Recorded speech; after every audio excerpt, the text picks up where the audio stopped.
అందరికీ నమస్కారం. అంతర్జాతీయ పర్యావరణ దినోత్సవం ప్రత్యేక కార్యక్రమానికి అందరికీ స్వాగతం, సుస్వాగతం.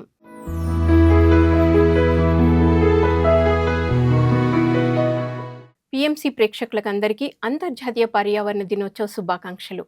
చెట్టుని బ్రతికిస్తే ఆ చెట్టు మనల్ని బ్రతికిస్తుంది. పచ్చదనం అంటే ప్రాణం పెట్టే ప్రకృతి వనం ప్రసాద్ గారు ఇప్పుడు మనతో పాటు ఉన్నారు. పర్యావరణ పరిరక్షణ గురించి ఆయన మాటల్లో మరిన్ని విషయాలు తెలుసుకుందాం. సార్ నమస్కారం. సార్ ముందుగా మీకు అంతర్జాతీయ పర్యావరణ శుభాకాంక్షలు. సార్ మామూలు ప్రసాద్గా ఉన్న మీరు ప్రకృతి వనం ప్రసాద్గా ఎలా మారారు? ప్రకృతి అంటే మీకు ఎందుకు అంత ఇష్టం? అంటే మనము ప్రకృతిలో భాగమే కదా. సో ప్రకృతికి దూరం అయ్యే కొద్దికి మనకు ఫిజికల్ ప్రాబ్లమ్స్ వచ్చినాయి, మెంటల్ ప్రాబ్లమ్స్ వచ్చినాయి, సైకలాజికల్గా అప్ టు డేట్లో లేము. ఇది గమనించి మాకు వచ్చిన physical problems, acidity, gastric trouble, allergy, తుమ్ములు, రకరకాల కామన్ ఇష్యూస్ కూడా ఈ మోడర్న్ మెడిసిన్ అనేది మనకు సొల్యూషన్ చూపిలే. ఇప్పుడు డస్ట్ కొడితే జలుబు వచ్చేది నాకు. చాలామందికి డస్ట్ కొడితే కూడా జలుబు రావడంలే. నాకెందుకు వస్తూ ఉంది? సో నేనేదో పొరపాటు చేస్తూ ఉన్నాను.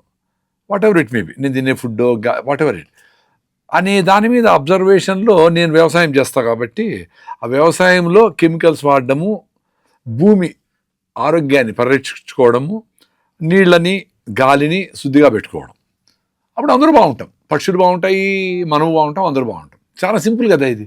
దీని పెద్ద లాజిక్ ఇంటర్నేషనల్ సెమినార్లు ఏం అవసరం లే. సో నా జబ్బులు అట్లా ఎప్పుడైతే ఈ రిఫైన్డ్ ఆయిల్, చక్కెర, మైదా, నాన్ వెజిటేరియన్ ఆపేసి ఆర్గానిక్ ఫార్మింగ్ చేసి దేశీ ఆవులు పెట్టుకొని ఆ పాలు, ఆ మజ్జిగ, ఆ ఫుడ్లు మార్చినా నాకు అసిడిటీలు పోయినాయి, అల్సర్లు పోయినాయి, జలుబులు పోయినాయి, అన్నీ పోయినాయి. ఒరే అప్పుడు అదే కనెక్షన్ ఒకసారి వస్తే అవతార్ సినిమాలో పక్షులు కనెక్షన్ పెడతారు కదా వాళ్ళు, ట్రైబల్స్. అట్లా ఒకసారి కనెక్షన్ వస్తే ప్రకృతి మనకి తల్లిలాగా అన్నీ చెప్తూ ఉంటుంది. అన్ని ఆలోచనలు ఏంటి, ఆరోగ్యం ఏంటి, నువ్వు సొసైటీలో ఎట్లా ఉండాలా, నీకు స్ట్రెస్ ఎందుకు వస్తూ ఉంది, దాని నుంచి బయటపడేదానికి ఏమన్నా డెసిషన్లు తీసుకునే శక్తి ఉందా, సింప్లిసిటీ ఇన్ లివింగ్ ఏంటి, అన్నీ చెప్తుంది. నువ్వు వినాలా. ప్రకృతి అన్నీ చెప్తుంది, నాకే కాదు, నేనే స్పెషల్గా ప్రకృతిలో ఏం లేను, అన్నీ చెప్తుంది. దాన్నే సింపుల్గా రమణ మహర్షి గారు నిన్ను నువ్వు తెలుసుకో అన్నారు. మౌనమే శరణ్యం అన్నారు. ఇప్పుడు నేను ఇంకా మాట్లాడుతాను కాబట్టి మీరు విడుస్తాడు. అల్టిమేట్గా ఓకే, చెప్పిన మన మౌనంగా అట్లా నేచర్లో ఉండిపోతే చాలండి. కొండల్లోనో ఆడబోయేసి ఆ పక్షులు అరుస్తూ ఉంటేనో, ఆ వర్షం పడుతూ ఉంటేనో, ఏదో అంత మినిమం తినేసి ఉంటే కూడా సరిపోతుంది. ఇప్పుడు ఏదో అందుకే నాకేం పెద్ద ఆందోళన ఏం లేదు. ఇప్పుడు నా వీడియోలో నేను ట్రాన్స్ఫర్మేషన్ అయ్యే కొద్దికి మీరే గమనించుంటారు. ముందు ఓన్లీ జబ్బులు, ఇది తినాలా, అది తినాలా అని చెప్పేవాడిని. ఇప్పుడు నిన్ను నువ్వు తెలుసుకో అని చెప్తా ఉన్నా. ఓకే, నిన్ను నువ్వు తెలుసుకున్నావంటే ప్రకృతిలో భాగం కాబట్టి నువ్వు సైలెంట్గా కూడా, నువ్వు కూడా ప్రకృతే. ప్రకృతిని నాశనం చేసినావు అంటే నీకు చాలా డిస్టర్బెన్స్ ఉంటుంది మైండ్, నీకు తెలియదు. నువ్వేమో చాలా బిజీగా ఉంటావు, జాబ్లో పరిగెత్తా ఉంటావు, నువ్వు ప్రమోషన్ వస్తుంది, ఏదో రోజు సెలబ్రేట్ చేసుకుంటావు. ఇప్పుడు అంతర్జాతీయ పర్యావరణ దినోత్సవము జూన్ 5వ తేదీ. సో ఈ ఒక్కరోజు పర్యావరణవేత్తలందరూ వచ్చి ఏదో చేస్తారు. ఇంక 364 రోజులు దాని గురించి పట్టించుకోకుండా ఉంటే అది కాదు కదా. ప్రతిరోజు మనం చేసే పనిలో ప్రకృతికి ఏమైనా సహాయం చేయగలమా? నేనైతే టిష్యూ వాడిను, కర్చీఫ్ పెట్టుకొని ఉంటాను, ప్లాస్టిక్ బాటిల్ కొను, స్టీల్ బాటిల్లో నీళ్ళు తాగుతా, ఎక్కడ పోయినా పెద్ద 20 లీటర్ క్యాన్ నీళ్ళు పట్టుకొని వెళ్ళిపోతా. బట్టలు మినిమం బట్టలతో ఉంటా. సో మనము ఎంత జాగ్రత్తగా ఖర్చు తగ్గించుకుంటా వస్తే మనము అంత కనెక్షన్ వస్తుంది నేచర్తో.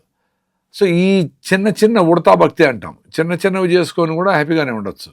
సో ఇట్లాంటివి ఆ లైఫ్ జర్నీలో మనం పోయే కొద్దికి విషయాలన్నీ అర్థమవుతూ ఉంటాయి. మనము అర్థం చేసుకునే శక్తి వస్తుంది. ఓకే, ఇప్పుడు మనం మాట్లాడుకునేటప్పుడు చాలామందికి తెలుసు, కానీ ఈ సొసైటీ కోసమని పెద్దగా బర్త్డేలు, ఫ్లెక్సీలు కట్టడము, విచ్చలవిడిగా కరెంట్ కాల్చడము, ఇవన్నీ చేస్తూ ఉంటారు. దాని నుంచి బయటపడి సింప్లిసిటీ ఇన్ లివింగ్ నువ్వు ఎంజాయ్ చేస్తే దానికి ఏం చేయాలి? నువ్వు ప్రతిరోజు నువ్వు ప్రకృతితో కొంచెంసేపన్నా సైలెంట్గా ఉండాలి. అది గుడికి పోతావో, ప్రాణాయామం చేస్తావో, మెడిటేషన్ చేస్తావో, ఏదో ఒకటి చేస్తే అట్లీస్ట్ నీకు నువ్వు క్లోజ్గా ఉంటే అందరికంటే నీకు నువ్వే బెస్ట్ ఫ్రెండ్. నీ వర్స్ట్ ఎనిమి కూడా నువ్వే, నీ బెస్ట్ ఫ్రెండ్ కూడా నువ్వే. సో నువ్వు బెస్ట్ ఫ్రెండ్గా ఉండవంటే ఏంటి, ఆ పొద్దున లేమంటుంది, రన్నింగ్ చేయమంటుంది, సూర్య నమస్కారాలు చేయమంటుంది, ఈరోజు ఉపవాసం చేయమంటుంది, ఏకాదశి, ఇంకో రోజు నాన్ వెజ్ వద్దులే అనే ఆలోచన రావచ్చు. ఎందుకు నాన్ వెజ్ వద్దు అనేది ఒక క్వశ్చన్ మార్క్. ఇప్పుడు ప్రకృతిలో ఒక వస్తువు తయారు కావాలంటే, ఒక ఫుడ్ నీ కడుపు నింపాలంటే మినిమం ఫుడ్లో ఎట్లా బతకాలని ఉంటాయి. ఏ జంతువు అయినా మినిమం తింటాయి, ఎంత అవసరం అంతే తింటాయి. మనలాగా రంగు, రుచి, వాసన, కలర్లు, ఫ్లేవరు, టైము, కొత్త కొత్తవి అనుకుని ఏ జంతువు తిందో. ఆవు గడ్డే తింటుంది, పుట్టినప్పటి నుంచి చచ్చిపోయారు గడ్డే తింటుంది. పక్షి గింజలే తింటుంది. మనలాగా మార్చి మార్చి అన్నీ తిందు. సో ఈ రుచి కోసం ఎప్పుడైతే ఇంతగా మనం ప్రయత్నిస్తామో చాలా డిస్టర్బ్ అవుతా ఉంది. ఎక్కువ కరెంట్ కాలుస్తాము, ఎక్కువ ఆహారం కోసం డ్యాములు కట్టి, నీళ్లు కట్టి, ఆ చేపలు, ఈ నీళ్ళలో ఉండే జీవాలన్నిటికీ కష్టం కలిగిస్తా ఉన్నాం. ఇన్ని తిని నీళ్ళలో ఉండేటి తింటిమి, గాలి పోయేటి తింటిమి, నడిచే జంతువులన్నీ తింటిమి, పాకే జంతువులన్నీ తింటిమి. అయినా ఇంకా పైకి లేస్తే శక్తిలే. అవేమో 6,000 కిలోమీటర్లు సముద్రం దాటిపోతూ ఉన్నాయి, మధ్యలో ఏడా స్టాప్ కూడా లేదు. ఇక్కడ మనము కరెంట్ లేకపోతే అమ్మ 3 ఫ్లోర్లు ఎక్కల్లా అని ఏడుస్తాడు. ఎంత డిఫరెన్స్ ఉంది కదా. అందుకని నేచరు, ప్రకృతి పెద్ద తల్లి, అందరికీ తల్లి కదా. ఒరే, నీ వల్ల మిగతా జంతువులన్నీ, జీవరాశులన్నీ మాయమవుతాయి కాబట్టి నువ్వు ఖాళీ చేస్తాను అనే ఒక పెద్ద మెసేజ్ పంపించి, ఇప్పుడు పర్యావరణ శాస్త్రవేత్తలందరూ ఇంకో 1000 ఇయర్స్లో ఈ భూమి మనుషులకు పనికి రాకుండా పోతుంది అని చెప్తా ఉంటారు. 1000 ఇయర్స్ అంటే అని అనుకుంటాను. బట్ మన పిల్లలకి, నెక్స్ట్ జనరేషన్కి మనం ఇచ్చేది ఏంటి? మూసీ నది, హుస్సేన్ సాగరు, కృష్ణానదిలో కాలుష్యాలని కలిపేసి, గాలి అసలు పీల్చేదానికి కూడా పట్టణంత భయంకరంగా ఢిల్లీ తయారైంది, తర్వాత కూడా కొన్ని రోజులు తయారవుతుంది. ఇట్లాంటివి చేసి యూరియాలు, డిఏపీలు, కెమికల్స్ వేసిన ఫుడ్ ఇది ఇస్తా ఉన్నాం నెక్స్ట్ జనరేషన్కి. అసలు వాళ్ళకి ఏం తెలియదు పాపం పిల్లలకి. వాళ్ళు వచ్చేదే భయంకరమైన ఈ ఈ విషతుల్యమైన, వాళ్ళ చేతుల్లో ఏమీ లేదు. తల్లి గర్భంలో నీళ్ళు సేఫ్, బయట వస్తానే వాళ్ళకి వాళ్ళ చేతుల్లో లేని పరిస్థితులు కల్పిస్తాను. సో ఏం చేస్తాం పెద్దవాళ్ళందరూ? సో వైజ్గా కొంచెం ఆలోచించి ఏమైనా కరెక్షన్ చేసుకుంటే ఇంకొన్ని వేల సంవత్సరాలన్నా ఈ భూమి మనుషులకి ఉపయోగపడేట్టుగా ఉంటుంది. కానీ జీవరాశులన్నీ నాశనమైపోవు అన్లెస్ ఇప్పుడు జరుగుతూ ఉండే యుద్ధాలన్నీ ఇంకా మ్యాగ్నిఫై అయ్యి ఒక్కొక్కరి దగ్గర 100 కొద్ది ఆటం బాంబులు ఉన్నాయి కదా. సో అవన్నీ ఓవర్ మీద వేసుకుంటే మొత్తం అన్నీ పోతాయి. అప్పుడు కూడా మనుషులు పోతారు, కొన్ని జంతువులన్నీ పోతాయి, పక్షులు పోతాయి, కానీ జీవరాశి ఏం పోదు. మనుషులందరూ పోయినా జీవరాశి ఉంటుంది. అందుకే స్టీఫెన్ హాకింగ్స్ అనే సైంటిస్ట్ చెప్పినాడు, 1000 ఇయర్స్ తర్వాత మనుషులకు పనికిరాదు భూమి అన్నాడు. మనుషులకు మాత్రమే, వేరే జీవరాశులన్నీ ఉంటాయి. సో మనం తెలివైన వాళ్ళైతే ఇప్పటికన్నా చిన్నగా మన కోరికలు, మన అవసరాలు మాత్రం చూసుకొని కోరికలు తగ్గించుకొని, ప్రతి జంతువు భూమి మీద పుట్టిన ప్రతి జంతువు, ప్రతి సూక్ష్మజీవి కూడా మన భాగమే. మనం తక్కువలో ఖర్చులు పెట్టుకొని మనం వెళ్ళిపోవాలా అనుకునే ఆలోచన ఉంటే మనము హ్యాపీగా ఉంటాము, అందరూ హ్యాపీగా ఉంటాం. సార్, మరి ప్రపంచ పర్యావరణ దినోత్సవం ఎలా జరుపుకుంటున్నాం మనము? అసలు ఇప్పుడున్న పరిస్థితుల దృష్ట్యా నిజంగా మార్పులు జరుగుతున్నాయా? అంటే ఇప్పుడు నా దృష్టిలో, నేను సిటీకి వస్తా కదా ఎప్పుడన్నా, ఇట్లా నాకు ఇవన్నీ ఫస్ట్లో కొంచెము అనుకునేవాడిని, ఈ ఫ్లైఓవర్లు, ఈ మెట్రోలు ఇవన్నీ వచ్చేసి అబ్బా అని సాల్వ్ అయిపోతుందని. ఏం సాల్వ్ కాలేదే, అట్లే ఉంది ట్రాఫిక్.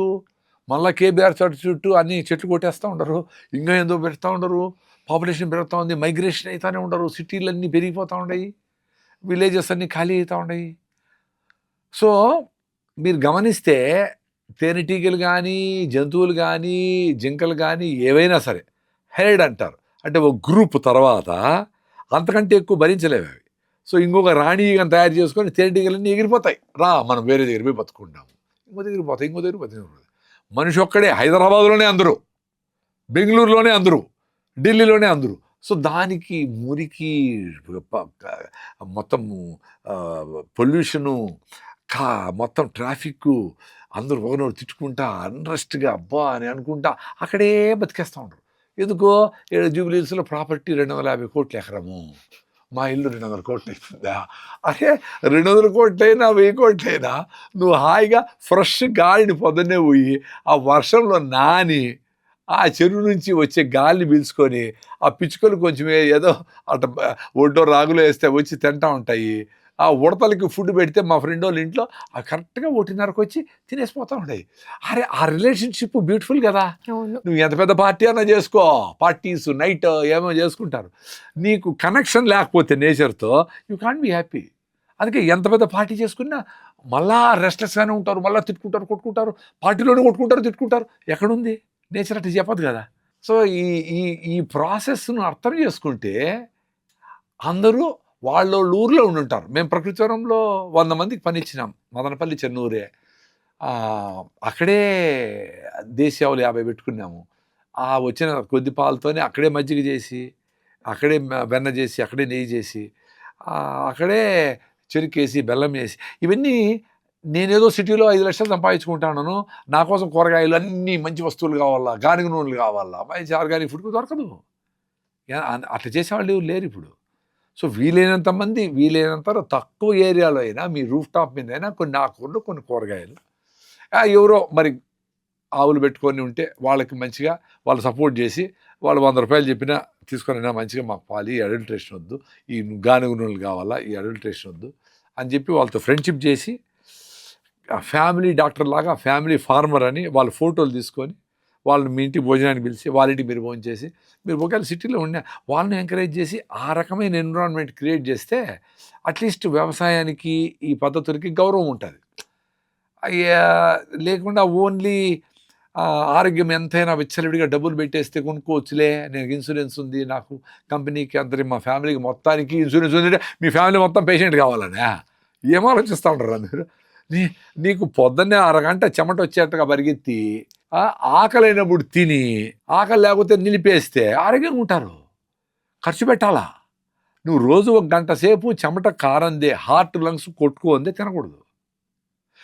ఆకలి అయితే కూడా తినకుండా ఉంటే ఆరోగ్యంగా ఉంటారు. కానీ ఆకలి లేకుండా ఒక్కసారి తిన్నా రెస్ట్లెస్ అవుతుంది బ్రెయిన్, మైండ్. మీరు చూసుకోండి కావాలంటే. ఆకలి కొంచెంసేపు అవుతుంది, నీళ్ళు తాగితే ఓకే. కానీ మనం భయపడిపోతాం. అమ్మ ఆకలి వేస్తుంది, షివరింగ్ వచ్చేస్తుంది. అందరికీ ఎక్స్ట్రాగా పొట్టలు ఉన్నాయి, ఎక్స్ట్రాగా ఫ్యాట్ ఉంది, బాడీ తీసుకొని వాడుకుంటుంది, ఏం కాదు. కానీ భయపడతాం, అనవసరంగా భయపడతాం. అందుకే ఈ ప్రాబ్లమ్స్ అన్నీ వచ్చినది ఎక్సెస్ గ్లూకోజ్. ఏ డాక్టర్నైనా అడగండి, ఏ డైటీషియన్ అడగండి, మీరు ఎక్కువ ఫుడ్ తిని, ఎక్కువ గ్లూకోజ్, ఎక్కువ చక్కెరలు, ఎక్కువ రైస్లు, ఎక్కువ తొందరగా అరిగిపోయే ఫుడ్లు తిని మీకు ఆరోగ్యం పోతుంది. నేను కూడా 6 feet ఉండా, నేను బాగా పరిగెత్తాను, ఎక్కువ క్యాలరీస్ బర్న్ చేస్తా. ఆహారము కరెక్ట్గా మా రాగి ముద్ద, ఓ జొన్న రొట్టె, అన్ని గుగ్గిళ్ళు, ఓ 2 సీతాఫలంకాయలు, అంత ఆకుకూరలో మజ్జిగ పెరుగేసుకొని ఆడ తింటే ఆ రోజు నెక్స్ట్ రోజు ఆకలి కూడా కాదు.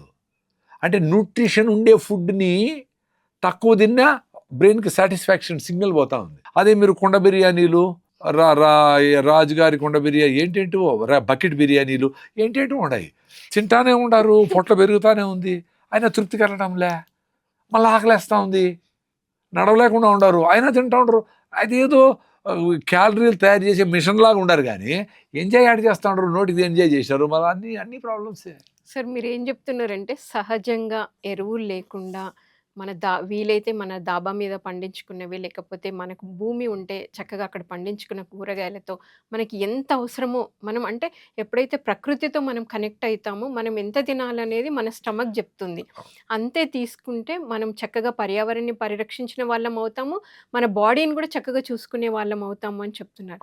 వండర్ఫుల్ మెసేజ్ సార్, నిజంగా చాలా అద్భుతంగా ఉంది. కానీ ఇప్పుడు చూస్తే ఎండలు కూడా చాలా మండిపోతున్నాయి సార్. ఈరోజు మన పర్యావరణ పరిరక్షణ సందర్భంగా మీరేం చెప్తారు? తక్షణ కర్తవ్యంగా ఉన్నవాళ్ళు ఎవరైనా ప్రతి ఒక్కరు చేయాలని ఏదైనా సంకల్పించుకుంటే ఏం చేయాలని చెప్తారు? వెరీ సింపుల్ అండి. ఇప్పుడు మీరు రోజు మీ ఛానల్ 3 ఫ్లోర్ల పైన ఉంది, రోజు ఎక్కుతా ఉంటే మీకు ఈజీ అయిపోతుంది. ఫస్ట్ రోజు కొంచెం వారం తర్వాత అసలు లిఫ్ట్ వద్దులే, నడుద్దాం బాగుంది అని విల్ ఎంజాయ్ ఇట్. ఎందుకు? మీకు ఎండార్ఫిన్స్ అనే హార్మోన్స్ రిలీజ్ అవుతాయి, ఎక్కినప్పుడు హార్ట్ లంగ్స్ కొట్టుకుంటాయి, హ్యాపీనెస్, సర్క్యులేషన్ ఇంప్రూవ్ అవుతుంది, యూ విల్ ఫీల్ బెటర్. అట్లా ఈ ఎండకు తట్టుకోలేము అనేది ఇయర్ బై ఇయర్ ఎక్కువ వినిపిస్తూ ఉంది. ఎందుకు? ఏసీల వాడకం ఎక్కువైంది. 18 degrees ఎప్పుడు ఉండిపోతూ ఉంటారు. అసలు ఏసీ అనేది ఎప్పుడో ముసలోళ్ళకి, రోగిష్ఠులకి, కొంచెం హెల్త్ బాగాలేని వాళ్ళకి వాళ్ళు కూడా 24-25లో పెట్టుకొని అలవాటు అయితే బయట 35 ఉండే కొంచెం 10 డిగ్రీలు అయితే మీరు 18లో 16లో పెట్టుకొని బయట 45కి పోతే పడతారు. అసలు ఎండ పడకుండా ఉండేదే డెత్.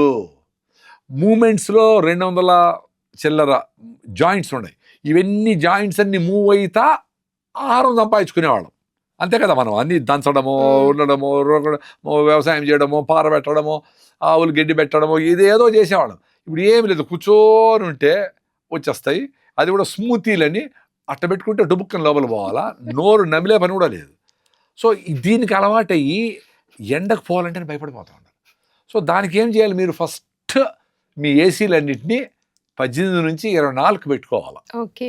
ఎప్పుడు సాయంత్రం ఎక్కువ ఎండల్లో ఇంటికి వచ్చినప్పుడు ఎప్పుడో 1 గంట వేసుకొని మళ్ళీ ఆపేసి మళ్ళీ మీరు 40 డిగ్రీలకు పోయి 5 నిమిషాలు ఎక్స్పోజ్ అయ్యి మళ్ళీ లోపలికి, అట్లా మీ బాడీని ఎండకి, బయట గాలికి, వాతావరణానికి ఎక్స్పోజ్ అవుతూ ఉంటే మీరు తట్టుకుంటారు. రెండోది చాలా ఇంపార్టెంట్, దప్పు అయితే మీరు టీలు కాఫీలు తాగుతూ ఉంటారు, అవి ఇంకా డిహైడ్రేషన్ చేస్తాయి. సో నీళ్లు బాగా తాగాల, దప్పి లేకపోయినా నీళ్లు తాగాల, ఆకలి వేస్తే కూడా భోజనం చేయకూడదు. ఈ 2 పాయింట్లు గుర్తుపెట్టుకోండి. ఓకే. వాటర్ ఎక్కువ తీసుకోవాలి. దప్పి లేకపోయినా తాగాల, భోజనం ఆకలి వేస్తే కూడా 1 గంట లేటుగా తినండి.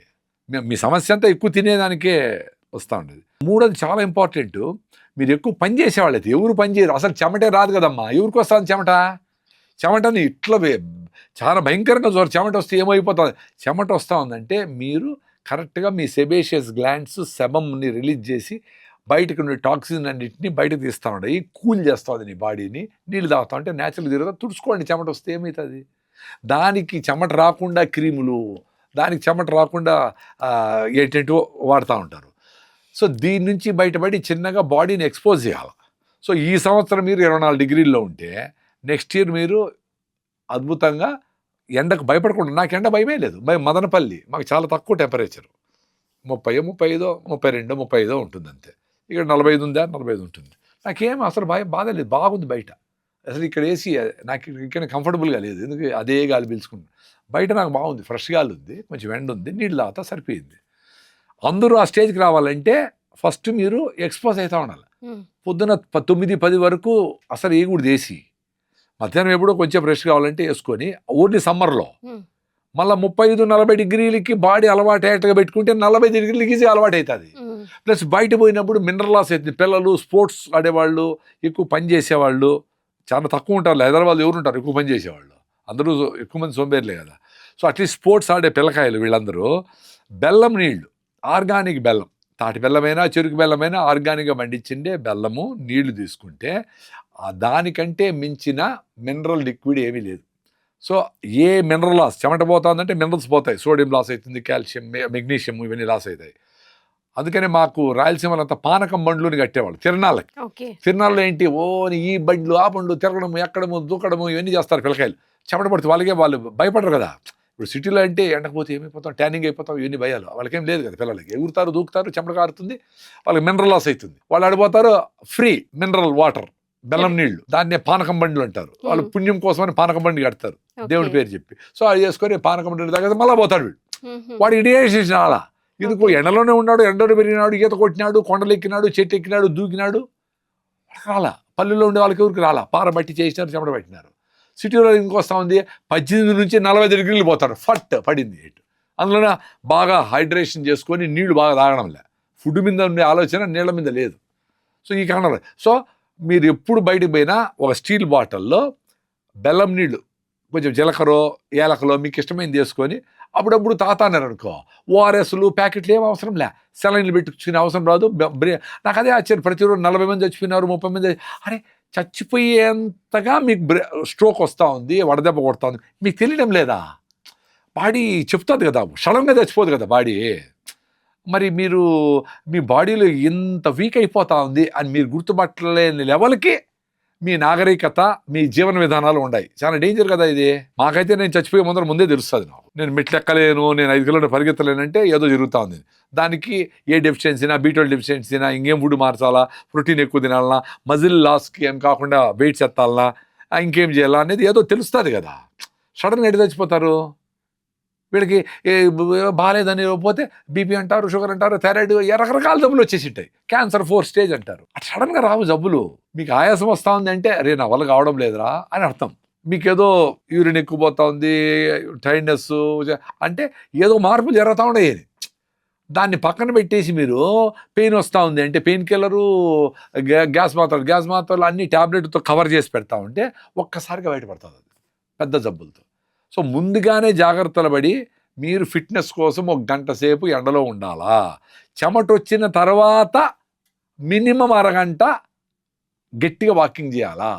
జపనీస్ వాకింగ్ అంటారు, 2 నిమిషాలు వాకింగ్ 2 నిమిషాలు రన్నింగ్ చేయాలా. అంతే చేయాల్సింది. మీరు ఒక పూటే తినాలా. మీరు 9 తింటారో 9కి ఆకలి లేదనుకో 2 ఇప్పుడు మామిడి పళ్ళు, అన్ని గుళ్ళో పెడతారు కదా గుగ్గిళ్ళు, ఇన్నే లేదు ఇన్ని పల్లీలు, అంత బెల్లం ముక్క తినండి. Super food. మనం చేసే పనికి అంతకంటే అవసరమే లేదు. ఒక పులి జింకను పట్టుకోవాలంటే పరిగెత్తి 90 సార్లు 100 సార్లు పరిగితే 90 సార్లు దొరకదు. ఇంకా 10 సార్లు కూడా నాకు ఫుడ్ దొరకకపోతే సస్తాను అనుకునే అంత స్పీడ్గా పరిగితే దొరుకుతుంది. మనం ఏం పని లేదు. మనం 1 గంట పిల్లలతో మాట్లాడి 2 గంటలు పిల్లలకి క్లాస్ చెప్పేసి వస్తే నేను చాలా టైర్డ్ అయిపోయింది అనుకుంటాము. ఏసులు కూర్చొని from morning I was so tired man, I did lot of ఏం లేదు. ఏసులు కూర్చొని ఇట్లా కదిలిస్తాడు. ఏం ఖర్చు చేయను నేను, క్యాలరీస్ లెక్క వేసుకో. నువ్వు ఏమేమి యాప్లు పెట్టుకుంటారు కదా మీరు సాఫ్ట్వేర్ వాళ్ళు అందరూ, యాప్ లెక్కేసుకోండి ఎన్ని క్యాలరీస్ బంద్ చేసినావు. నువ్వు ఒక్క మైసూర్ బాగు తింటే 320 క్యాలరీస్ వస్తాయి. నువ్వు క్యాలరీస్ ఖర్చు పెట్టేటివన్నీ నువ్వు తింటాడేది ఏందా. సార్ నేను ఏమి తిన్నా సార్, నేను లావ్ అయిపోతాను అంటే అదేదో టెక్నిక్ చెప్తే ఆఫ్రికా వాళ్ళకని చెప్దాం. వాళ్ళు పాపం సన్నగా అయిపోయినారు. నువ్వు ఏమి తినకుండా ఎట్లా లావ్ అయినావు తెలుస్తుంది. మీకు తెలియకుండానే 10 సార్లు తింటా ఉంటారు. 2 కాఫీలు, 2 బజ్జీలు, 2 పునుగులు, మళ్ళీ ఫుల్ మీల్స్ 1 గంటకి, మళ్ళీ 2 అవర్స్ అయింది. పని మీదనే లేరు. రోజంతా తినేదాని మీద నువ్వు చూసుకోండి. అది నేను ఎక్స్పీరియన్స్ అయినా. ఒకసారి తినేసి మంచిగా తృప్తిగా ఆర్గానిక్ ఫుడ్, కెమికల్స్ అయిన అరటిపళ్ళు, మంచి చక్కెరకేళి అరటిపళ్ళు 2 తిన్నా. విజయవాడ పోయి ఒకసారి ఆకలేదు. మళ్ళీ ఐ వాజ్ సో సర్ప్రైజ్డ్. అరే ఎక్కడ పోయింది ఆకలేని, ఎనర్జెటిక్గా ఉంది. సో మనము వాల్యూమ్స్ తినేది కాదు, నేచర్కి దగ్గరగా న్యూట్రిషన్ ఉండేది, సాయిల్ బాగా రిచ్గా ఉండి సాయిల్లో మైక్రోబియల్ యాక్టివిటీ ఉండే ఫుడ్ తింటే నీ బాడీలో నీ పొట్టలో మైక్రోబియం ఇంప్రూవ్ అయ్యి అది కరెక్ట్గా బాడీ అసిమిలేట్ చేసి అందిస్తుంది. ఆకలిగా ఉండేటప్పుడు రుచి ఎరగదు, ఏమన్నా పెట్టండి బాగుందని అనుకుంటాము. సో బాడీ రిసీవ్ చేసుకుంటా ఉంది. ఆకలి లేదనుకో రుచిని బట్టి, కలర్ని బట్టి, కాస్ట్ని బట్టి ఇది కాస్ట్లీ అని అట తింటాను. సో బాడీకి అదేదో రిపేర్ చేసుకుంటూ ఉంటుంది బాడీ. ఆకలి లేదంటే ఏంటి, ఇప్పుడు ఆకలి లేదు నేనేదో వేరే పని పాత్రలు కడుక్కుంటూ ఉంటారు కదా ఇంట్లో, భోజనం పెట్టేది అయిపోతానే పెట్టుకుని ఏదో చేసుకుంటారు కదా. అట్లా బాడీలో కూడా లోపల ఏమేమో ఆ జబ్బుల్ని క్లీనప్ చేసుకుంటా మెకానిజం 6 స్టేజెస్లో ఉండేటవన్నీ ఫిల్టర్ చేసుకొని పని చేసుకుంటా ఉంటుంది లోపల. దానికైతే మళ్ళీ ఫుడ్ వేసాం అనుకో మీ ఇంట్లో భోజనంకి వచ్చి వెళ్ళిపోతారు. మధ్యాహ్నం అమ్మ అనుకుంటాడు, మళ్ళీ 10 మంది భోజనానికి వస్తే ఏమనుకుంటావు, కర్మం రా అనుకుంటాంలా. అట్లా బాడీ ఏడుస్తూ ఉంటుంది. దాని వేడుపు మీకు వినపడ్డంలే. అది పాపము 10 ఏళ్ల తర్వాత షుగరు, బీపీ, థైరాయిడ్ అని ఏదో బయటపడతాం. నా వల్ల కాదని ఆయన. బాగుంది సార్. మీరు ఇందాక చెప్పారు రసాయనాలు లేని చక్కటి కూరగాయలు అంటున్నారు. అంటే పర్యావరణ పరిరక్షణలో భాగంగా ఎరువులు వాడితే మరి భూమికి కూడా నష్టమే జరుగుతుంది కదా సార్.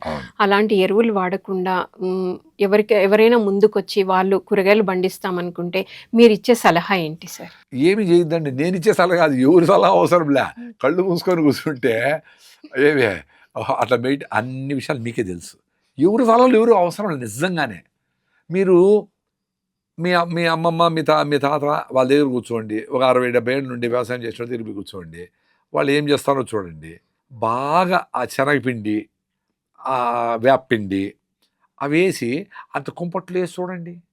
మీ ఊర్లో ఆకులన్నీ నూకి అన్నీ అగ్గి పెడతా ఉంటారు. ఆకులన్నీ ఇన్ని మూటలు తెచ్చుకొని మీ రూఫ్ టాప్ గార్డెన్లో ఆకులన్నీ వేసి దాని మీద కొంచెం ఆవు పేడో కొంచెం మట్టి వేస్తే కుళ్ళుతూ ఉంటాయి అంతే. సో సాయిల్లో మైక్రోబ్స్ ఇంప్రూవ్ అయితే మైక్రోబ్స్ వ్యవసాయం చేస్తాయి, ఫుడ్ని అందిస్తాయి, న్యూట్రిషన్ ఫ్లో అవుతుంది. సో నేను చెప్పేది ఏమంటే అట్లీస్ట్ మీరు మీ పిల్లలకి ఇచ్చే పెద్ద గిఫ్ట్ ఏమంటే ఒక అరెకరము మంచిగా జనుము జీలగా పశువుల పెంటలు, ఈ గ్రీన్ మెన్యూరింగ్, గొర్రెలేరుగు, శనగపిండి ఇవన్నీ వేసి రిచ్ చేసి దాంట్లో కూరగాయలు 4 భాగాలు చేసి ఈసారి ఇది నెక్స్ట్ 3 మంత్స్ అది నెక్స్ట్ 3 మంత్స్ నెక్స్ట్ ఆ ఫుడ్ మేము తింటాం అట్లా. మా అమ్మాయి కూడా బయట చదివి పర్యావరణం అంతా లండన్లో చదివేసి వచ్చి ఇప్పుడు కూరగాయలు పండిస్తుంది. ఎక్కడ సార్? లండన్లో లండన్. పర్యావరణం ఎన్విరాన్మెంటల్ సైన్సెస్ షూ మేకర్ యూనివర్సిటీలో చేసింది. రిషివేల్లో ఓకే. చదివింది ఆమె. ఉమ్, ఆమె ఎకాలజీ మీద పోస్ట్ గ్రాడ్యుయేషన్ చేసింది ఓకే. షూ మేకర్లో. ఇప్పుడు మా కూరగాయలు పండిస్తా ఉంది. ఇక్కడ మీ ఊర్లోనే మా ఊర్లోనే ప్రకృతి వనంలోనే ఉమ్, ఆమె మట్టి పూసుకొని ఆమె విత్తనాలన్నీ వేసి, సో మా టమాటాలు, మా వంకాయలు, మా బ్రోకలి, మా కాలీఫ్లవర్, మా ఉల్లిపాయలు, మా బంగాళాదుంపలు చాలా బాగున్నాయి. ఇప్పుడు నేను ఇంత అంటే మన 72 hours ఏం తినలా. 72 hours నో ఫుడ్. ఓకే. నాకు ఇప్పుడు యాక్చువల్గా బ్యాక్ పెయిన్ ఏదో స్ప్రెయిన్ అయింది ఉమ్, 2 రోజులు. సో ఏమి తినకుండా ఆపేస్తే రిపేర్ అవుతా ఉంది. అందుకే నేను చెప్పే ప్రతిరోజు మంచి ఫుడ్ దొరకదు. ఉమ్, మీరు అట్లీస్ట్ మీ ఊర్లో వారానికి ఓ రోజన్నా మీ ఊరు నుంచి ఆర్గానిక్గా, ఈ ఆర్గానిక్ అంటే ఏమి లేదు, గమ్మున వేసేయండి. ఆర్గానిక్ అంటే ఏం లేదమ్మా, ఏమి చేయకుండా ఉంటే అదే ఆర్గానిక్. ఓకే.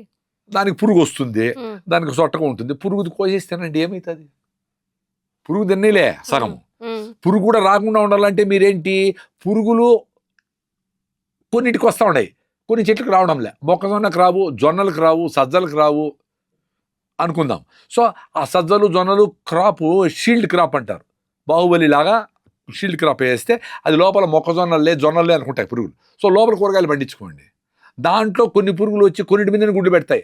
ఆవాలు, నువ్వులు అట్టడి మధ్యలో వేసి అవన్నీ గూగుల్ చేస్తే అన్నీ వస్తాయి. అన్నీ అందరికీ తెలుసు, చేసే ఓపికలే. జనాలకి ఏమంటే నేనే వచ్చి సార్ మీరే వచ్చి మా కూరగాయలు పండించి వండి పెట్టి తినిపిస్తారా? అటు కుదరదు రాడు ఆయన. ఎవరి బతుకు వాళ్ళది. మీకు తెలుసు, మీరు చేసే శక్తి తెచ్చుకోవాలా. Very simple. దానికి కొంచెం టైం పెట్టండి, మీ పనులన్నీ పక్కన. దానికి మెడిటేషన్ చేసి శక్తి తెచ్చుకుంటావో, రన్నింగ్ చేసి మీ మైండ్ స్ట్రాంగ్ చేసుకుంటారో చూసుకోండి. ఇప్పుడు మేము మీ సిటీల మీద మాకు ముందేమన్నా, ఇప్పుడు అస్సలు లేదు. ఈ ట్రాఫిక్లు ఏంది ఇది, హాయిగా పోతాము. రోజు పొలం నుంచి మా దేశీ ఆవుల పాలు వస్తాయి, దానికి తోడు చేసి మంచిగా నెయ్యి చేసి మజ్జిగ తెచ్చుకుంటాము. సూపర్గా ఉంటాయి మా మజ్జిగ, గట్టతో సూపర్గా ఉంటాయి. అరే ఇవి చాలా సింపుల్ కదా. ఆటంబాంబు తయారు చేయాలంటే కష్టము. ఒక నాటావును ఒకవేళ నువ్వు ఎంచకపోయినా సిటీలో ఒక 40 కిలోమీటర్ దూరంలో వారానికి 2 సార్లు పోయి పాలు ఎవరు రైతుకు 50,000 ఇచ్చి ఆవును పెట్టుకోమని అది తెచ్చుకోవచ్చు కదా. ఇన్ని ప్లానింగ్లు చేస్తారు కదా, కొడైకెనాల్ ప్లానింగు, పెళ్లి కోసం ప్లానింగు, బ్యూటీ పార్లర్ ప్లానింగు, బట్టలు కుట్టేదానికి ప్లానింగు అంతా వాళ్ళు వచ్చి అందరూ చేస్తారు కదా. మొత్తం అంతా పెళ్ళిళ్ళంతా ఈవెంట్ మేనేజ్మెంటు, ఇన్ని ప్లాన్ చేస్తారు కదా. మరి మీకు ఏం గాలి కావాలా, ఏ నీళ్ళు తాగాలా? వర్షం నీళ్ళని పట్టుకుంటాం ప్రకృతిలో, rain water, purest water. Hussain సాగర్లో ఉండే కంపు నీళ్ళని కూడా నేచర్ పైకి తీసుకుపోయి నీటి ఆవిరిని ఇక్కడ నుంచి విజయనగరం నుంచి హైదరాబాద్కి ఎత్తిపోయి విజయవాడకి ఎత్తిపోయి వస్తుంది. సో ఆ నీళ్ళని మేము సున్నపురాళ్ళు ఇసుకలో పంపించి ఆల్కలైన్ చేసి 1.5 lakh లీటర్స్ పెట్టి అవే తాగుతా ఉన్నాము. సో మీరు ఇల్లు కట్టుకునే వాళ్ళు 5 కోట్లు 10 కోట్లు పెట్టి ఇల్లు కడతారు. 1,00,000 రూపాయలు పెట్టి రెయిన్ వాటర్ని పట్టుకొని స్టోర్ చేసుకొని తాగండి. మేము 15 ఏళ్ళ నుంచి తాగుతా ఉన్నాము. ఈ రీసెంట్గా రాజస్థాను ఆ పక్కంతా ఇంత 40 అడుగులు లోపల పోయి చిన్న పిల్లలు కూడా నీళ్లు పైకి తెచ్చుకుంటా తాగుతూ ఉంటారు. తమాషా ఏం తెలుసా, మనకు ఇండియాలో మినిమం 200 మిల్లీమీటర్ల నుంచి 1500 2000 చిరపుంజి అన్నీ అనుకుందాం. మినిమం 200 మిల్లీమీటర్ రెయిన్ఫాల్ వస్తూ ఉంది. నేను సివిల్ ఇంజనీరింగే చదివిండేది కాబట్టి సింపుల్ లెక్క చెప్తా. ఒక చదరపు అడుక్కి 200 పడే రాజస్థాన్లో 20 లీటర్లు వస్తాయి. మన గవర్నమెంట్ ఇందిరం ఇల్లు కట్టినారు అనుకుందాం, గవర్నమెంట్ ఇల్లు కడతారు కదా, ఆ ఇల్లు 20 అడుగులకి 20 అడుగులు, ఒక రూమ్ మీద 400 చదరపు అడుగులు ఇంటూ 20 లీటర్లు వేస్తే 8,000 లీటర్లు వస్తాయి. 8,000 లీటర్లు డివైడెడ్ బై 20 వేస్తే 400 రోజులకి. అంటే సంవత్సరం పైన పడిన నీళ్లు మీ రూఫ్ మీదనే మహానుభావుడు సూర్యభగవానుడు స్టీమ్ రూపంలో, వర్షము రూపంలో వచ్చి మీ ఇంటి మీదనే వచ్చి పడతా ఉన్నాయి నీళ్లు. అంటే మీరు ఆర్ఓ చేస్తారు కదా, ఆ నీళ్లు నేచర్ చేసి ఇస్తాం. ఆర్ఓ చేసినప్పుడు ఇంత కరెంట్ వేస్ట్. ఈ ప్లాస్టిక్ మెంబ్రెయిన్లు దూరొస్తాయి కాబట్టి ప్లాస్టిక్ నానో పార్టికల్స్ ఉంటాయి. ఆ క్యాన్లో ఇంకా టేస్టర్స్, డోజర్స్ అని కలుపుతారు. ఆర్ఓ నీళ్ళు మంచిది కాదు, ఆ నీళ్ళు తాగాల. ఒక రైన్ ఇసిపెట్టి 2 రైన్ ఇసిపెట్టి 3,000 లీటర్లు పట్టుకో, 15 లీటర్ల లెక్క 200 రోజులు నీళ్లు మంచినీళ్ళు తాగొచ్చు. వర్షాకాలం ఫుల్ అయిపోతుంది. సో ఇల్లు కట్టుకునే వాళ్ళందరూ ఒక చిన్న సిమెంట్ తొట్టె లోపల భూగర్భంలో పెట్టుకొని దాంట్లో నీళ్ళు ఎత్తి పెట్టుకోండి, అయిపోయా. మంచి గాలి కోసం అందరూ చెట్లు నాటండి. చాలా సింపుల్. ఆహారం మినిమం తింటే కూడా ఆరోగ్యంగా ఉంటారు. రైతులతో ఫ్రెండ్షిప్ చేయండి. మీకు వీలైతే 1 ఎకరము మీ పిల్లలకి పెద్ద గిఫ్ట్. ఇది ఎప్పుడు వదలకూడదు. ఈ పొలం మీరు ఎప్పుడు అమ్మకూడదు. దీంట్లో ఫుడ్ మీరు తినాలి. 4 జామకాయ చెట్లు, 4 సపోటా చెట్లు, 4 పండూరు వారి మామిడి, మీకు ఇష్టమైన మామిడి పళ్ళు, 2 పనస చెట్లు, అన్ని ఆకుకూరలు, కూరగాయలు, బొప్పాయి చెట్లు. అయిపోయాయి ఫుడ్ ఫారెస్ట్. మధ్యలో ఏదో ఆ కొమ్మలకే నువ్వు బీరకాయలు, కాకరకాయలు, సొరకాయలు అంటిస్తే అవే ఉంటాయి, పెరుక్కో సొట్టగా ఓనీలే, ఏమవుతుంది? తెలివైనడు ఆయన ఇప్పుడు పుచ్చిమినకాయలు కొనేవాడి. ఎందుకురా కొంటాడు అంటే పురుగులకు తెలుసు దాంట్లో మందు లేదని, అందుకని పురుగులు గుడ్లు పెట్టాయి. దాంట్లో మందు ఉండేవంటే పెట్టలే చచ్చిపోతాయి కదా, అందుకని నేను అవే తీసుకుంటాను, కోసేసి ఎంత తెలివైనోడే అనుకున్నా అప్పుడే నేను. ఇక్కడ పేపర్లో వచ్చింది అప్పుడు తమాషగా. సో మనకు తెలియలేదు, నిగనిగలు ఆడతాడు వాళ్ళు 20 సార్లు స్ప్రే చేసింటారు. ఎట్ట కరెక్ట్ అది? సో తింటే మీకు ఈ పొట్ట వచ్చా, కిడ్నీల ప్రాబ్లం వచ్చేది. ఎందుకంటే గాలిబాయ, నీళ్లు లేదు. ఎంత ఇంపార్టెంట్ పర్యావరణం. సార్, సో చాలా చక్కటి అడ్వైజ్ ఇస్తున్నారు సార్ మీరు. చాలా, ఎందుకంటే ఇప్పుడు ఎంత అవసరం అనేది చక్కగా తెలియజేస్తున్నారు సార్. ముఖ్యంగా ఇప్పుడు వచ్చేసి ప్లాస్టిక్ సార్.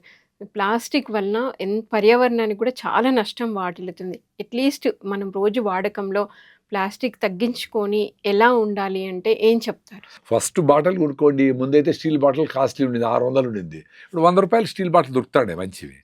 స్టీల్ బాటిల్లో మీరు నీళ్ళు 20 లీటర్ల క్యాన్ పట్టుకొని పోండి. అందరూ వాడుతూ ఉండేది 1/2 లీటరు ఈ బాటిల్ వాడుతూ ఉంటారు, ప్లాస్టిక్ బాటిల్. వాడి తాగేది పారేసేది. ఒక పెళ్ళికి పోతే 6,000 బాటిళ్ళు, 5,000 బాటిళ్ళు. ఎంత డేంజరు. అందుకని మీరు వీలైతే పెళ్ళికి మీరు చాలా కష్టపడి రెడీ అయ్యి కార్లు గీర్లు నగలు గీగలు బట్టలు గిఫ్ట్లు పట్టుకొని పోతారు కదా, ఒక స్టీల్ బాటిల్ కూడా పట్టుకొని పోండి. పట్టుకొని పోయి ఆ నీళ్ళు మీ బాటిల్ మీరు పెట్టుకుంటే ప్రతి పెళ్ళికి 5-6 వేల బాటిల్. మీరు టూర్కి పోతా ఉంటారు, ఒక 20 లీటర్ల క్యాన్ పెట్టుకోండి, ఆ నీళ్ళు పట్టుకొని పోండి. ప్రతి ఒక్కరు రెయిన్ వాటర్ తాగండి. మేము ప్రకృతి వనంలో రెయిన్ వాటర్, మీరు అందరూ గూగుల్ చేసి యూట్యూబ్లో చూసుకోండి. మేము ప్రకృతి వనంలో అందరూ 100 మంది గెస్టులు, వచ్చిన వాళ్ళు, ఫారినర్స్, చిన్నపిల్లలు అందరూ రెయిన్ వాటర్ తాగు. మాకెవరికి సమస్యలు లేవు. ఇంకా ఆల్కలైన్ రిచ్ చేసుకొని దాన్ని ఇసుకలో పంపించి, ఇటుకల్లో పంపించి, సున్నబ్రాళ్ళలో పంపించి, కర్రబొగ్గులు వేసి దాంట్లో బ్యాక్టీరియా ఏమన్నా ఉంటే ఓడర్స్ ఏమి లేకుండా చేసుకొని తాగుతాను. సో ఈ చిన్నది మార్పు చేసుకుంటే రాజస్థాన్ స్టేట్లు మొత్తం అన్ని స్టేట్లకి రెయిన్ వాటర్ని ఇస్తే చాలు. ఇప్పుడు గవర్నమెంట్ రక్షిత మంచినీరు మంచిగా ఇవ్వాలంటే వీలు కాదు. మంచినీళ్ళు ప్యూర్ వాటర్ ఎత్తిపెట్టి దాన్ని ఇయ్యలేకనే ఇప్పుడు దాంట్లో chlorination, bacteria, anti bacterials, chlorination, bleaching powder అని కలుపుతూ ఉంటారు. సో ఇవన్నీ కలిపితే ఏమవుతుంది? పొట్టలో మంచి బ్యాక్టీరియా ఉంటుంది. సో క్లోరినేషన్ చేసిండేటి బ్లీచింగ్ కలిపి నీళ్ళు తాగితే యాంటీబయాటిక్ కదా. సో నీ పొట్టలో ఉండే మంచి bacteria. So you are living with bacteria.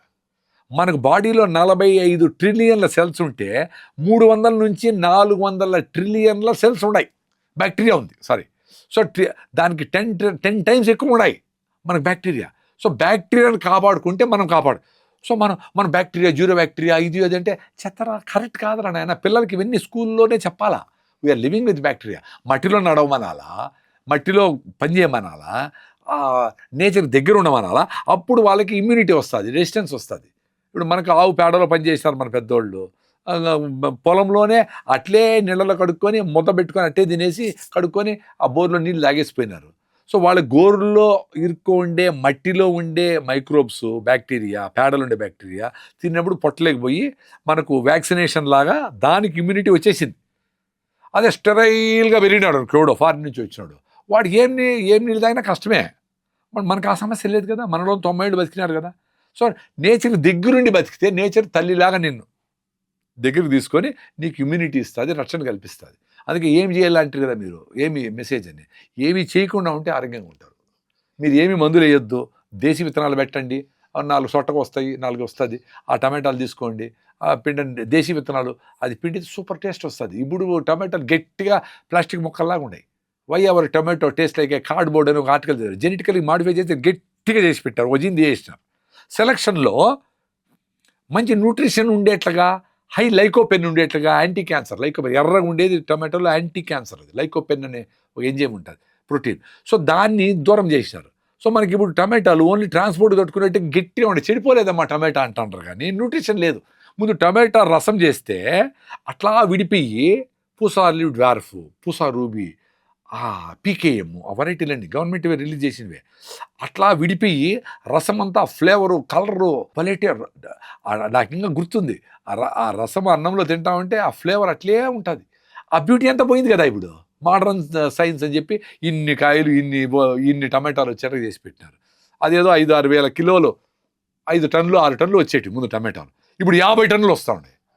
50 టన్నులు నేను పండించలేను రా, నా వల్ల కాదు అని భూమాత ఏడుస్తూ ఉంటే ఆగమ్మా అని దానికి కెమికల్స్ వేసి డిఏపి వేసి యూరియా వేసి నాకు నోరు పొక్కిపోయిందిరా నాయన, నువ్వు ఏదైనా ప్యాడెరు వేరా పెట్టపోగలేరా అంటే నోరు తెరిచి యూరియా పోస్తాడు. సో భూమాత బాధపడతా ఉంది. సో మైక్రోబ్స్ అని భూమాత అంటే ఏంది? Microbes, microbial count, organic carbon, humus అదంతా పోయింది సో ఇప్పుడు ఎప్పుడైతే మనకు మనుషులు అది పోయిందో ఆ ఫుడ్ తిన్న మనకు కూడా ఆ న్యూట్రిషన్ లేదు. క్వాంటిటీ మన పెద్దవాళ్ళ కంటే ఇన్ని రకాలు తింటాను, బ్యాలన్స్డ్ డైట్ అని అన్ని తింటాను, అయినా మనకు న్యూట్రిషన్ లే. సో దానికి ఏంది మళ్ళీ మన ఫోలిక్ యాసిడ్, ఐరన్, కాల్షియం మాత్రలు, ఈ మాత్రలు అన్నీ చేసుకుంటాం. అన్ని మాత్రలు వేసుకుని ఎవరికి కాల్షియం లే, ఇట్లా పుట్టుక్క నిరిగిపోతాడు కింద పడితే ఎముకలు. ఎవరికి ఐరన్ లే, కళ్ళు చూస్తే తెల్లగా అయిపోయినాయి, పాలిపోయినట్లున్నారు. దానికి మేకప్లు వేసుకొని అందంగా ఏర్పడేదానికి చాలా కష్టపడతా ఉంటారు. లోపల నుంచి రావాలి బ్యూటీ. నా స్కిన్ 65 ఎట్లుందో అట్లుంది, నీట్గా ఉంది. చూడు ఎక్కడ సూపర్గా ఉంది కదా, ఏమీ అవసరం లేదు. పండిన ఆకులాగా తయారు కావాలండి. గాలి వచ్చిందనుకో ఈ బుద్ధి రాలిపోతుంది, గాలి రాకపోతే రేపు వెళ్ళిపోతుంది. చూడండి ముసలివాళ్ళు చూడండి 90 ఏళ్ళు వచ్చింటాయి. మా అమ్మమ్మ రాత్రి కూడా అన్నం చేసి పెట్టింది అబ్బా, రాత్రి దగ్గుతా ఉంది, ఏమని చూస్తే చచ్చిపోయింది. అట్లా చచ్చిపోవాలా? మనం ఈడో హోల్ వేసుకొని బ్యాగులు పెట్టుకొని జొల్లు గార్చుకుంటా వీల్ చైర్లో డబ్బులు ఉన్నాయి కదా నీ తోస్తా ఏం బతుకుతాం అట్లా? సో బాగుండేటప్పుడే నేచర్ దగ్గరుండి ఆరోగ్యంగా ఉండండి, సంతోషం. మీరు ఫిట్నెస్గా ఉండాలంటే మూమెంట్ ఉండాలా, నడవాలా. ఫోన్ మాట్లాడితే కూర్చోవద్దండి, నడుస్తా ఫోన్ మాట్లాడండి. ఫోన్ గంటసేపు మాట్లాడతారు కదా, గంటసేపు నడిచారనుకో మీకు 10,000 రూపాయలు పడిపోతాయబ్బా. నడుస్తూ ఉండండి, నడిచేదాన్ని ఇష్టపడండి. కూర్చొని ఉంటే డెత్. అన్నిటికంటే భయంకరమైనది ఈ చైరే. నీకు స్వీట్ కాదు, చికెన్ కాదు, మటన్ కాదు, deadliest thing in your home is chair. అది కూడా కింద కూర్చొని లేస్తూ ఉంటే మనకు ఒక ఆసనం లాగా ఉండేది, అది కూడా ఇప్పుడు చైర్లు కదా, కూర్చోని ఉంటారు అంతే, చేతితో కూడా రెస్ట్, అన్ని ఏం కదిలించకూడదు. That is the deadliest thing. ఒక ఆయన అన్ని పొరపాటు పనులు చేసి స్వామి దగ్గరికి పోయి, స్వామి నేను చాలా తప్పు పనులు చేశాను జీవితంలో, 100 ఎకరాల్లో అడవి పెంచాలనుకున్నాను స్వామి, నేను చేసిన తప్పులు కాంపెన్సేషన్గా ఏమన్నా మీరు సజెషన్ ఏంటి అంటే, అడవి ఎక్కడ పెంచాలనుకోవడం అడుగు పెట్టద్దు నాయన, అడవి అదే తయారవుతుంది నాయన. అట్లా మనం ఇప్పుడు ఏమీ చేయకుండా సైలెంట్గా ఉంటే అన్ని విషయాలు సర్దుకుంటాయి. మన కరోనాలో అదే జరిగింది. నోరు మూసుకొని ఇంట్లో ఉంటే ఎవరు చచ్చిపోలా, కరోనాతో చచ్చిపోయిన వాళ్ళు ఎవరు ఉంటారు, నార్మల్ తుమ్మితే చచ్చిపోలా. అడ్వాన్స్ డ్రగ్ రియాక్షన్ అంటారు, అనవసరమైన మందులు వేసుకొని పెయిన్ కిల్లర్లు వేసుకొని కిడ్నీ బిన్నలు చాలామంది ఉన్నారు కదా, చాలామంది చాలా అనవసరంగా మందులు వాడి చచ్చిపోయిన వాళ్ళు వాళ్ళందరూ లేదు, ఎందుకంటే మందులు డాక్టర్ లేరు. అట్లా అద్భుతంగా నేచరే రిఫైన్ చేసి మీకు మెసేజ్ ఇచ్చింది, ఒరే మీరు అనవసరంగా పరిగెత్తి ఏమేమో చేయొద్దంటారా, సింపుల్గా మీరు జాగ్రత్తగా సింపుల్గా బతకండి. ఇంత వైరస్ తట్టుకునేదానికి ఓపికలాగా మీరు ఇళ్ళలో లాక్లు చేసుకొని పడుకున్నారు. సో మీరు నథింగ్ రా అని చెప్పి ఒక మెసేజ్ ఇచ్చింది. దాన్ని అర్థం చేసుకుంటే నువ్వు ఎక్కడున్నావో తెలుస్తుంది. రెచ్చిపోయి నా దగ్గర 100 ఆటం బాంబులు ఉన్నాయి, నిన్ను చంపేస్తా, నేను చెప్పినట్లేనల్లా నా దగ్గర అంటే నువ్వు ఆటం బాంబులు పెట్టుకొని అందరినీ బెదిరిస్తే అట్లా నా బతుకేదో నేను బతుకుంటా ఉండా. అసలు ఇవన్నీ నేచరు పెద్ద తల్లి గమనిస్తూ ఉంది, అర్థమైందా? నువ్వు ఎంత డ్రామా చేసినా ఏం చేసినా ఆ కంట్రోల్ అంతా అమ్మ దగ్గరే ఉంటుంది.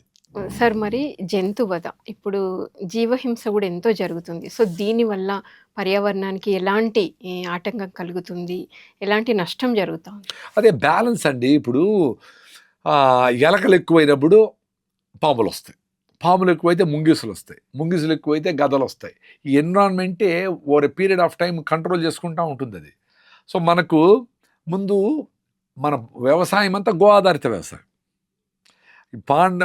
మహాభారతం 5,000 అయిందని కొంతమంది, 8,000 అయింది కొంతమంది, ఇంకా పురాతన కొంతమంది అంటూ ఉంటారు, వాట్ ఎవర్ ఇట్ ఈస్. అంటే ఓల్డెన్ డేస్ నుంచి భారతదేశంలో గో ఆధారిత వ్యవసాయం జరుగుతూ ఉంది. యుద్ధాలు గోవుల కోసం జరిగినాయి, ఉత్తర గోగ్రహణము అవన్నీ గోవులు తోలుకుంటారు, అందరూ తోలుకొని వచ్చేసింది. అంటే ఒక దేశం సుభిక్షంగా ఉండాలంటే గోవులు ఉండాలి. గోవులు ఉండేది ఎందుకు? ఆ గోవులు వేసే పేడ వేసినప్పుడు ఫుడ్ పండుతుంది అని. అంతకుముందర ఫుడ్ చేసుకునే వాళ్ళము హంటర్ గ్యాదరర్స్, పోయి జంతువులు వేటాడాలా లేదా గ్యాదర్ చేయాలా, ఈ కందమూలాలు తవ్వాలా, చెట్ల మీద ఫ్రూట్స్ పెరుక్కోవాలా, తేనె తీసుకోవాలా, గ్యాదర్ చేయాలి ఫుడ్. అంటే అడవులు సేఫ్గా ఉంటే ఫుడ్ మనకు సెక్యూర్డ్. అనుకునే స్టేజ్ నుంచి మనం అడవులకు పోతే ఈ జంతువులతో పోరాడాల కష్టం పడలేక 5,000 8,000 ముందర వ్యవసాయం అనేది కనిపెట్టి దానికి 2-3 చెట్లు కొట్టి వ్యవసాయం మొదలుపెట్టారు. విత్తనం వేస్తే మళ్ళీ వ్యవసాయం, అక్కడ వేస్తే మళ్ళీ. సో అది 3-4 ఏళ్ళ తర్వాత 5 ఏళ్ళ తర్వాత వీక్ అయిపోయింది సాయిల్. అరే ఎందుకైతే ఉంది ఇట్లా అని ఆలోచించి ఆవులు బాగా ఉండిన దగ్గర బాగా వస్తూ ఉంది. ఓకే, ఆవుల పెంట వేస్తే బాగుందని ఏదో ఫార్ములా కనిపెట్టి 28 ఎడ్ల బండ్ల పేడ ప్రతిసారి వేస్తే అని, అందుకని ఒక మనిషికి 400-500 ఆవులు ఉన్నాయి. ముందు ప్రతి మీ ఊర్లో కూడా మీరు మీ నాన్నమ్మ ప్రతి ఇంట్లోనే ఆవులు ఉన్నాయి. ఆ జమీందారులకు 100 ఆవులు ఉన్నాయి. అన్నిటి ఒక్కొక్క గోవులు తెల్లన గోధుళ్ళు ఎర్రన అని గోవులు పోతే గోధులు లేస్తా ఉన్నాయి. అంత ఆవులు ఉంటే ఫుడ్ సెక్యూరిటీ. అందుకని ఎవరికైనా ఫుడ్ సెక్యూరిటీ లేదు దేశానికి అంటే వాళ్ళు పక్క వీడు పోయి దండయాత్ర చేసి ఆవులు పిలుచుకొచ్చేసేవాడు. సో ఆవులు లేకపోతే ఫుడ్ సచ్చేవాడు, వాడికి పంటలు మండవు, వేరే యూరియాలు డిఏపి లేవు కదా అప్పుడు. సో న్యాచురల్ ఫుడ్డే తినేవాళ్ళు, ఫుడ్ సెక్యూరిటీ ఉండేది. సో అంత అద్భుతంగా ఫుడ్ సెక్యూరిటీ కోసము గోవుల్ని పెంచుకొని తల్లిపాలు అల్టిమేట్, తల్లిపాలకు సబ్స్టిట్యూట్ ఏది కాదు, కానీ తల్లిపాల తర్వాత ఆవు పాలు శ్రేష్టము. ఎందుకు? We are use to it. అంటే మనం ఫోర్స్ఫుల్గా తల్లిపాలే తాగాల, కానీ గోవుల్ని వ్యవసాయం తెచ్చుకున్నాం కాబట్టి డీజిల్ పెట్రోల్ లేకుండా దున్నినాం ఆవులతో. సో పర్యావరణానికి మంచిది. ఎప్పుడైతే యూరియా డిఏపి లేవో పేడరు వేసినాం, అది ఎన్విరాన్మెంట్కి మంచిది, బ్యాక్టీరియా అట్లంతా పెరిగింది. తల్లిపాల తర్వాత మనకు ఆవు పాలు కంటిన్యూగా వాడి దాన్ని ఆవు పాలు కూడా కాదు, కృష్ణుడు వెన్న దొంగ, పాల దొంగ కాదు. సో వెన్న చేసినామంటే తోడుపెట్టి ఫర్మెంట్ చేసినాకనే తాగినాము, ఫర్మెంట్ చేసినాకనే మజ్జిగ పెరుగు వెన్న నెయ్యి వాడినాము. సో పాలు తాగేది మంచిది కాదు, పాల్లో ఉండే హార్మోన్స్ అవన్నీ ఆ జంతువుకు సరిపోయేటివి. కాబట్టి ఫర్మెంటేషన్ చేసిన మజ్జిగ పెరుగు నెయ్యి వెన్న వాడాలా అని ఈ రకమైన వాతావరణంలో జంతువధ అనేది ఆవుని గోవులాగా దేవుడిలాగా పూజించి అవి వాటిని రెస్పెక్ట్ చేసి పెట్టినాం. ఇప్పుడు ఆవు పేడ వేసేవాళ్ళు లేడు, ఆవులే లేవు. సో ఉండేటివన్నీ కోతకు పోతూ ఉన్నాయి, బ్రీడ్స్ అన్నీ మాయమైపోతూ ఉన్నాయి. సో మనము మన భూమిని కాపాడాలంటే వేరే పద్ధతి ఏం తెలియదు మనకి. ఇప్పుడు 6,000 సంవత్సరాలు ఒక పద్ధతిని పాటించిండేది టైం టెస్టెడ్. దానికంటే బెటర్ పద్ధతి నీ వల్ల కాదు. ఇప్పుడు టెక్నాలజీ అంతా డబ్బుల కోసం చేస్తూ ఉండేది, అప్పుడు డబ్బులు లేదు కదా. నీ భూమిని సంరక్షించాలంటే పేడ వేసిన దగ్గర బాబడిని చూడు అనేవాళ్ళు. Very simple observation. ఇప్పుడు అది లేదు. యూరియా డిఏపి వేస్తే ఎక్కువ పడుతూ ఉంది, కానీ దానికి భూమిలో సాయిల్లో ఉండే న్యూట్రిషన్ అంతా బాయ్. ఇప్పుడు మనుషులకి కాల్షియం మాత్రం ఐరన్ మాత్రం వేస్తూ ఉంటారు, కానీ బిడ్డలందరూ వీక్గా పుడుతూ ఉంటారు. 10 20 ఏళ్ళకే 10 ఏళ్ళకి ఐసైట్ బాయ్, ఇది బాయ్, బీపీ షుగర్లు వచ్చేసి అందరికీ థైరాయిడ్లు బాయ్, అన్ని ట్యాబ్లెట్లు ఉన్నాయి, అయినా ఎవరికి ఆరోగ్యం లేదు. ఇది ఏం ఆశ్చర్యం నాకు. ఇప్పుడు కాల్షియం మాత్రలు కూడా అన్ని కాల్షియం మాత్రలు అమ్ముతూ ఉంటారు కదా, మరి ఎవరికి కాల్షియం లేదు ఎందుకు? ఐరన్ మాత్రలు అంతా ఉంటారు, ఎవరికి 168 మంది మహిళలకి ఐరన్ లేదు, అనిమిక్గా ఉన్నారు, లెస్ దెన్ 10 ఉంది హిమోగ్లోబిన్. మరి ఏంటి? మేము రాగి జావా బెల్లము గుగ్గిళ్ళు 15.5 నాకు హిమోగ్లోబిన్. 2 రోజులు తినకపోయినా హాయిగా ఉండాలి. మీరందరూ ఉండొచ్చు కదా, నేనేమి టెక్నికల్ చెప్పడం లేదే. పొద్దున్నే అంత రాగి జావా, సాయంత్రం జొన్న రొట్టెలు అని గుగ్గిళ్ళు, బాగా పరిగెత్తేది, నడుస్తూ ఉండేది, సింపుల్గా బతికేది. ఇది కష్టమా? 30 సెకండ్లో చెప్పినా మెసేజ్ ఏం చెప్పాలా? ఇవి మీకు కూడా తెలుసు కదా. చేసే శక్తి తెచ్చుకోండి. నేను కూడా ఆ శక్తి తెచ్చుకున్నాకనే ఉపవాసం ఉండాలి. లేకపోతే పెద్ద అసిడిటీ పేషెంట్ ఎండోస్కోపీలు చేశారు, సిమిటిడిన్, ర్యాంటిడిన్, ఫెమోటిడిన్, పెంటప్రజోల్, ఓమిప్రజోల్, జలసిల్లు, రిఫ్లెక్స్, ఈనోసాల్ట్ ఇన్ని వాడినా అసిడిటీ పోలా, రాగి జావతో పోయింది. ఇప్పుడు రాగి జావ తాకపోయినా ఏం కాదు. ఈ లోపల మంచి మధుకర్ దామా అని వెటరీ డాక్టర్, అద్భుతమైన వ్యక్తి, ఆయన సైంటిస్టు, ఆయన వైఫ్ ఫార్మసీ, ఎంఫార్మసీ, ఇద్దరు పిల్లలు తీసుకొని జాబ్ వదిలేసి మెదక్ దగ్గర అడవిలో 1 ఎకరా తీసుకొని వ్యవసాయం చేస్తున్నాడు. ఆయనతో 4 సార్లు పోయినా, కలిసిన. పిల్లలు ఈ చదువులు ఉంటే చెడిపోతారు, అసలు ఇదంతా చదువులు అంతా వేస్ట్, జబ్బులు పోవు, పీస్ ఆఫ్ మైండ్ లేదు, ఏమీ లేదు అని అక్కడ పిల్లలకి అన్ని బుక్స్ అవన్నీ పెట్టి నో స్కూల్, అక్కడ పర్యావరణాన్ని అబ్జర్వ్ చేస్తా, ఆడ కూరగాయలు పండించుకుంటా, ఫ్రూట్స్ పండించుకుంటా, ఆడ పనులు చేసుకుంటా, జనాలు ఎవరికైనా వచ్చిన వాళ్ళకి ఈ సోరియాసిస్లు, సీరియస్ ప్రాబ్లమ్స్ వచ్చిన వాళ్ళకి అందరికీ వంటాముదము, సిమరూబా చెట్లు, కొన్ని ఆయుర్వేద మొక్కలతో క్యూర్ చేస్తున్నాడు.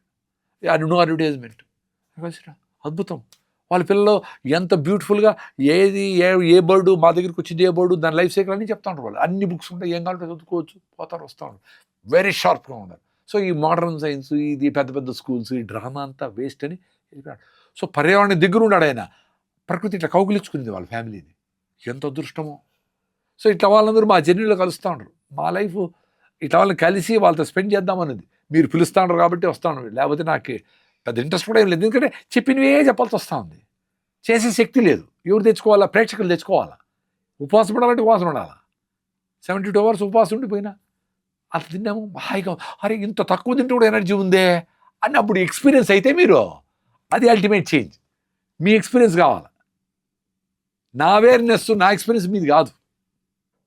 నాకంటే అద్భుతంగా చేయొచ్చు మీరు. నేను 7 కిలోమీటర్ పరిగెత్తా, 10 కిలోమీటర్ పరిగెత్తా ఒకసారి, మీరు 20 పరిగెత్తచ్చు. అంటే 20 పరిగెత్తేనే మనిషిని కాదు, అసలు మీరు నడవలేనో నడచవచ్చు, చేయొచ్చు అనే ఫీలింగ్ మీకు రావాలా. అసలు ఒక్క పూట కూడా భోజనం వదిలిపెట్టలేని వాళ్ళు ఒక రోజు అంతా ఏకాదశి ఉపవాసం ఉండగలిగినారు అనుకో, ఫస్ట్ రోజు తేనె నిమ్మకాయ దాగి ఉండండి, నెక్స్ట్ ఉపవాసం రోజు 2 సార్లు తేనె నిమ్మకాయ తాగండి, 3 తర్వాత నీళ్ళు తాగండి, అరే ఉండగలుగుతాను. సో లోపల రిపేర్ అవుతా ఉంది, బాగుండవు, నీకు అర్థమవుతా ఉంది అనే ఎక్స్పీరియన్స్ వచ్చిందనుకో. ఒక ఎక్స్పీరియన్స్ నువ్వు ప్రకృతిలో పొందితే అది 100, 1000, 10,000 ఎక్స్పీరియన్స్లు ఇస్తుంది. ఆలోచనల్లో, ఆరోగ్యంలో, అన్నింటిలో. అంత సింపుల్. Thank you sir. మరి అంతర్జాతీయ పర్యావరణ దినోత్సవం సందర్భంగా ఎన్నో అద్భుతమైన విషయాలు, ముఖ్యంగా వ్యవసాయం ఎలా చేసుకోవాలి, మన బాడీని ఎలా చూసుకోవాలి, పర్యావరణాన్ని ఎలా రక్షించుకోవాలి అని చాలా అద్భుతంగా తెలియజేశారు. Thank you sir. Thank you so much. నమస్తే. సో విన్నారు కదండి, ప్రకృతి వనం ప్రసాద్ గారు. ఆయన పేరులోనే ప్రకృతి వనం అంటే ఆయన పర్యావరణానికి, ప్రకృతికి ఎంత ప్రాముఖ్యతనిస్తున్నారు, వాటి సంరక్షణ కోసం తన వంతుగా ఆయన ఎంత కృషి చేస్తున్నారు అనేది ఆయన మాట్లాడిన మాటల ద్వారా మనకి ఎన్నో విషయాలు తెలిసాయి. సో మన వంతుగా మనం కూడా మరి ఈరోజు పర్యావరణ దినోత్సవం సందర్భంగా ప్రతి ఒక్కరం ఒక సంకల్పం చేసుకొని ఆ దిశగా మనం అందరం ప్రయాణం చేయాలని కోరుకుంటూ మరొక కార్యక్రమంలో మళ్ళీ కలుసుకుందాం. అప్పటి వరకు చూస్తూనే ఉండండి PMC ప్రతిక్షణం సత్యదర్శనం. నమస్కారం.